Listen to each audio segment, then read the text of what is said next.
Hey Belleves, hope all is well. If you are new to my channel, my name is Yvonne, aka Belleve. Welcome, welcome, welcome. Go ahead, be my guest in joining the Beleved crew, y'all. Subscribe below, whilst not forgetting to hit the notification button so you won't miss out on any of my videos. So, my Pillow Talk relationship series continues, y'all. Okay, I know I've been gone, but I am back and we are going to continue this. Okay, now there will be a little bit of a difference. I'm thinking of removing Pillow Talk and not having the title. And not having to always have a pillow present, you know what I mean? So, just like going right into the flow of things and talking on discussion that are out here in the world and that are people wanting to hear and wanting to discuss. So, anyway, top of the discussion for today, the topic of discussion for today is an exciting one that I believe we all have encountered at some point in our life, and that being soulmates. Can I hear soulmate? Soulmates, y'all. So let's get right into it as I discuss what I feel is four types of soulmates. Four types of soulmates we will be discussing. I'll be breaking down each one for you so that you can recognize if you have or have not encountered into one of those soulmate situations. All right, let's get right into it.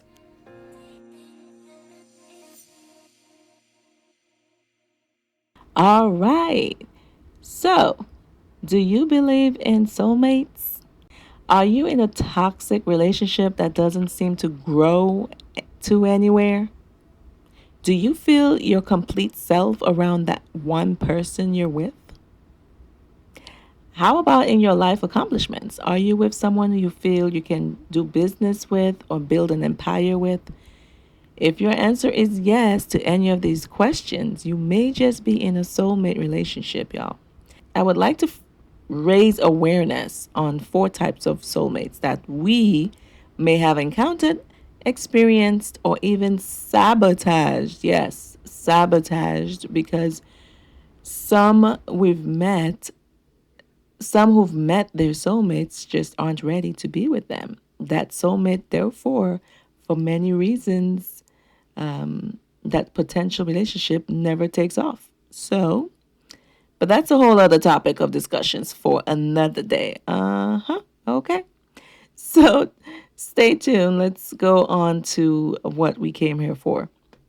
Now, before I go on to any further, okay, what does the Bible say about soulmates? Is it an overrated word or does it speak on some similarities? Whilst the Bible never mentions the word soulmate, from the text it's clear that the biblical soulmate is simply the person you've choose to marry. Now, keep in mind people marry for different reasons, okay? Some for wealth, image, you name it. But this marriage bond is what the Bible calls a one flesh relationship, as it says in Matthew 19, chapter 19, verses 4 to 6. It reads, as he answered and said to them, have you not read that he who made them at the beginning made them male and female, and said, for this reason a man shall leave his father and mother and be joined to his wife, and the two shall become one flesh. Yes, one flesh. There it is. So then they are no longer two, but one flesh. Therefore, what God has joined together, let no man separate. Okay. Also, as it is said in Genesis chapter 2, verse 24, therefore shall a man leave his father and his mother, and shall cleave unto his wife, and they shall be one flesh. So the one flesh here signifies to me the soulmate aspect. Okay, so I believe that soulmates are real. Okay, and if you don't, that's your opinion, but keep on listening. Maybe what I have to say may change your perspective. Okay. This one flesh, I feel, is the only biblical approved context for a man and a woman to unite physically, emotionally, and spiritually in life as it relates to soulmates. The biblical view here isn't about finding the perfect person who completes you, right? Because people aren't perfect, right? And people aren't going to be perfect to complete you. Who completes you? Yourself and God. So only God can satisfy the human heart. Your biblical soulmate is just the person you choose to commit to. You choose to commit to this person. And again, it is not about finding the perfect person who completes you. Okay. People aren't perfect. Perfect people just don't exist. Okay. So God does that. So what is a soulmate? A soulmate is like a best friend, but more, right? It's someone who knows you better than most people. That someone makes you a better person. Wrong. Actually, they don't make you a better person. You do that by yourself, like I said earlier. What they do is inspire and motivate you to be a better person, right? They inspire and motivate you. They don't make you a better person, but they inspire you, right? A soulmate is someone you carry with you forever. It's a person who knows you, accepts you, and believes in you more than anyone else does, or when no one else would. And no matter what happens, you'll always have love for them. All right, now that's out of the way. Let's get into 4 types of soulmates. The first type of soulmate is a simple soulmate. A simple soulmate. A simple soulmate is a person with whom one has a feeling of deep or natural harmony that involves love, romance, platonic relationships, comfort, intimacy, spirituality, compatibility, and trust. A simple soulmate could be a family member or even someone you're in a relationship with, right? So that's a simple soulmate. If you feel like yourself around the person, you feel like you could let your hair down, you feel like you could, you know, tell them something and they won't get offended to it, and they know you because you're a jokeful person, stuff like that. That's a super simple soulmate. A simple soulmate, as it states, it's just simple. You feel connected, you feel a connection, and you feel yourself around the person. Number 2, the second type of soulmate is karmic soulmate. A karmic soulmate. Karmic soulmates are all also known as soul ties. Okay, have any of you ever been in a soul tie? And they're not easy relationships to be in, for one.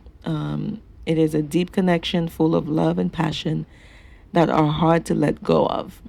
Some call it the love-hate relationship.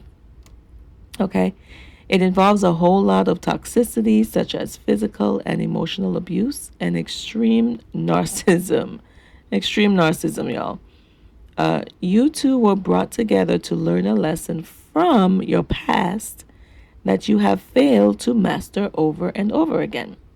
So until you both have learned the lesson, the purpose for being in this situation won't get fulfilled. So karmic soulmates usually involves a lot of breakups and makeups, can be long lasting until those lessons are learned. What breaks this toxic relationship is a lot of self love and self care for yourself, and knowing that you just simply deserve better. So keep in mind, karmic soulmates are there. They are not the most pleasant, and they are there to teach you more than to be with the person. Most karmic relationships, you won't be with them. They typically come in your life, teach you the lesson, and they're supposed to be gone. So they're not the type that you want to marry. They're not the type that you're supposed to marry. They're simply there to teach you something, whilst, yeah, it's just full of lessons and things to learn from, okay? Just take it from me. All right, so moving on to the third type of soulmate, that is a life partner. Okay, a life partner type of soulmate is one that's just a soulmate. It is a partner that you get to do business with, and work towards making a difference in the world with. Okay. You encourage one another to be your best self, and you both generally have simple goals and passions in life, which makes it easy to work together on things pertaining to your life's purpose. And so it's always said, find someone you could work with as opposed to work against, right? So if you're in the same alignment and the same place in life and have the similar purpose, then it would be easy to work alongside with this person as opposed to if you're not equally yoked with them, it would be working against each other because you're not equally yoked. So keep in mind of life partners. If you feel you're doing a lot of business and opening up a lot of potential opportunities with this person, they may just be a life partner in your life. The fourth type of soulmate is a twin flame. Now, I know this is a very new term to a lot of people. Some know about it, some don't. Those who typically know or heard the name are usually a twin flame themselves, right? Or who have experienced a twin flame connection.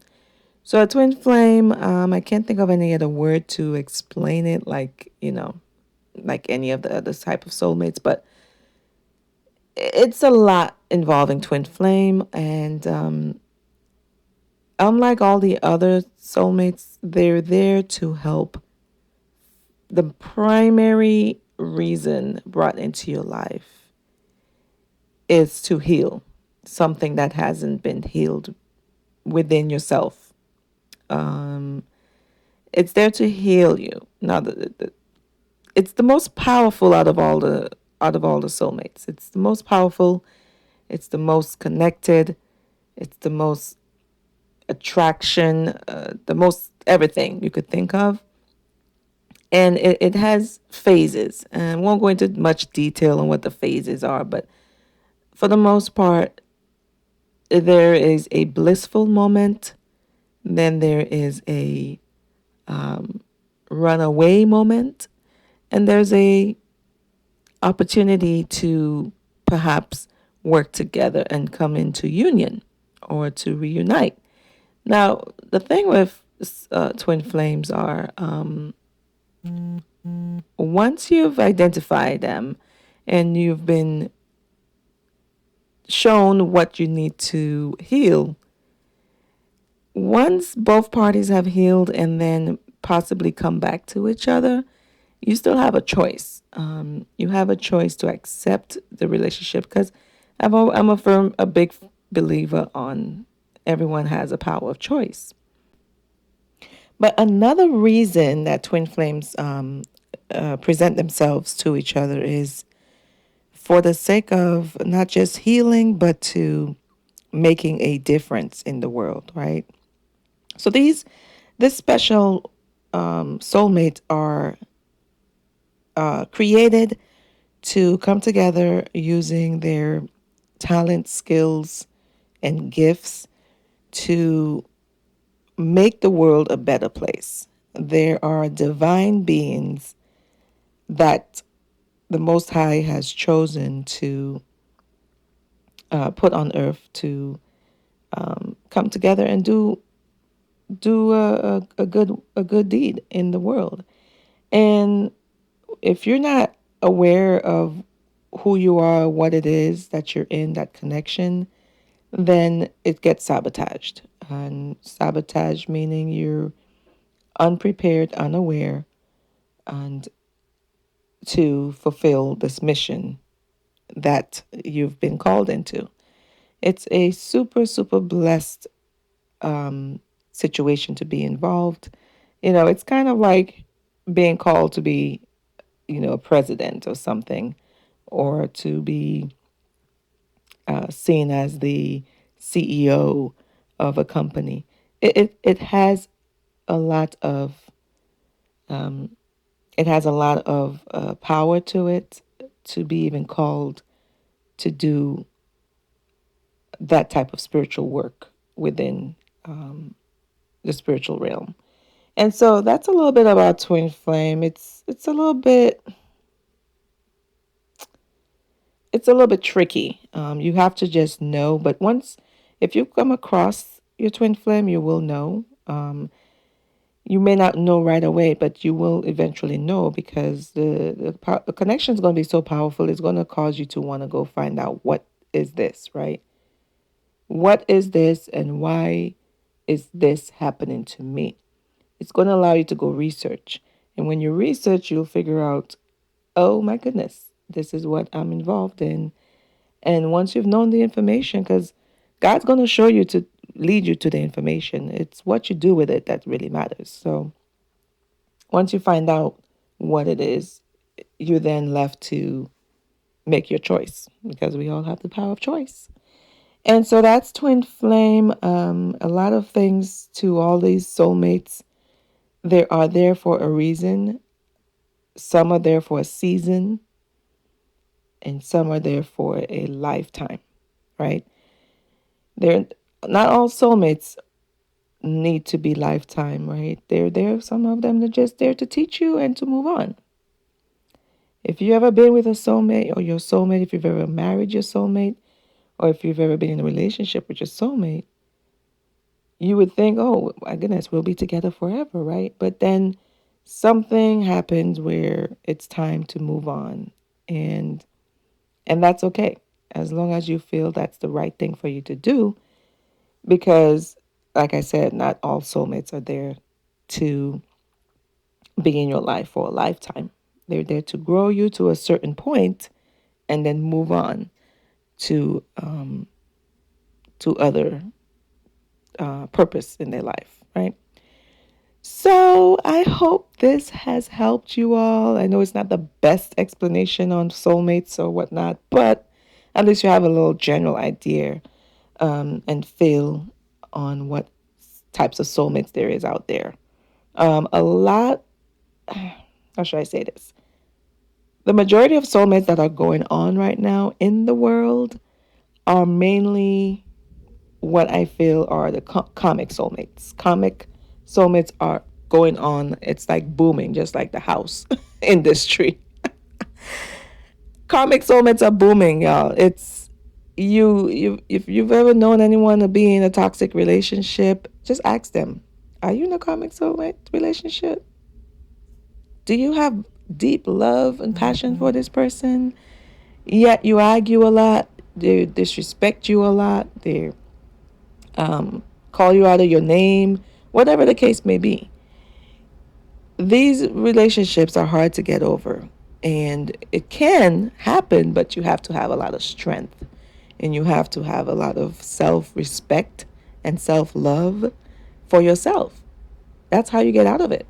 It's to put your feet down and to say, you know what, I deserve better, and I will get better, and I don't need to stay in this situation and getting abused and used and all that other stuff. So be mindful, y'all, for karmic soulmates. Um, I know I've done the series on, not a series, but I've done the